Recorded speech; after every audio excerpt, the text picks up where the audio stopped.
जय माता दी। आज हम पाप मोचन एकादशी का व्रत सुनाने जा रहे हैं, तो बने रहे इस वीडियो में। नमस्कार, स्वागत है आपको हमारे इस चैनल पे। और कथा को प्रारंभ करते हैं।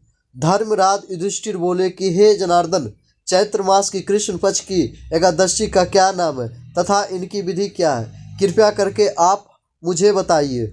श्री भगवान बोले, हे राजन, चैत्र मास की कृष्ण पक्ष की एकादशी का नाम पाप मोचन एकादशी है। इसके व्रत के प्रभाव से मनुष्य के सभी पाप नाश हो जाता है। यह सब व्रतों से उत्तम व्रत है। इस पाप मोचन एकादशी के महत्व के श्रवण या पाठन से समस्त पाप नाश होता है। और एक समय देव ऋषि नारद जी जगत के पिता ब्रह्मा से कहा, हे महाराज, आप मुझे चैत्र मास की कृष्ण पक्ष की एकादशी का विधान बताइए। तब ब्रह्मा जी कहने लगे, हे नारद, चैत्र मास की कृष्ण पक्ष की एकादशी को पाप मोचनी एकादशी रूप में मनाई जाती है। इन दिन भगवान कृष्ण का पूजा किया जाता है। इसकी कथा के अनुसार प्राचीन समय में चित्ररथ नाम एक रमणीक वन था।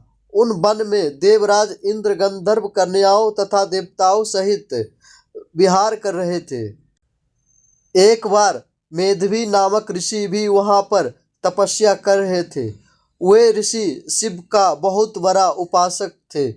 अप्सराएं शिव द्रोहिणी अनंगदासी अनुचरी थी। एक बार कामदेव ने मुनि का ताप भंग करने के लिए उनके पास मंजू घोषा नामक अप्सरा को भेजा था। युवा अवस्था वाले मुनि अप्सरा के हब भव नृत्य गीत तथा कक्षाओं पर काम मोहित हो गए। रति क्रीड़ करते हुए 57 वर्ष व्यतीत हो गए। एक दिन मंजू घोषा ने देवलोक जाने की आज्ञा मांगी। उसके द्वारा आज्ञा मांगने पर मुनि को भान आ गया और उन्हें आत्मज्ञान हुआ कि सरातल में पहुंचाने का एकमात्र कारण अप्सरा मंजू घोषा ही है।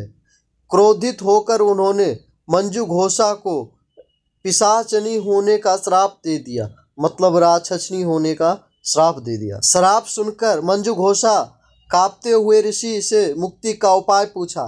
तब मुनिश्री ने पाप मोचनी एकादशी का व्रत रखने को कहा और अप्सरा को मुक्ति के उपाय बताकर च्यवन के आश्रम में चले गए। पुत्र के मुख से श्राप देने के बात सुनकर च्यवन ऋषि ने पुत्र की घोर निंदा किया था।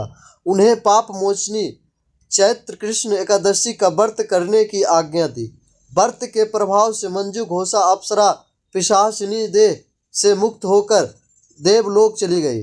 अतः हे नारद, जो कोई मनुष्य विधि पूर्वक इस व्रत को करेगा उसके सारे पापों की मुक्ति होना निश्चित है। और जो कोई इस व्रत के महत्व को पढ़ता है और सुनता है उसे सारे कष्ट से मुक्ति मिल जाती है।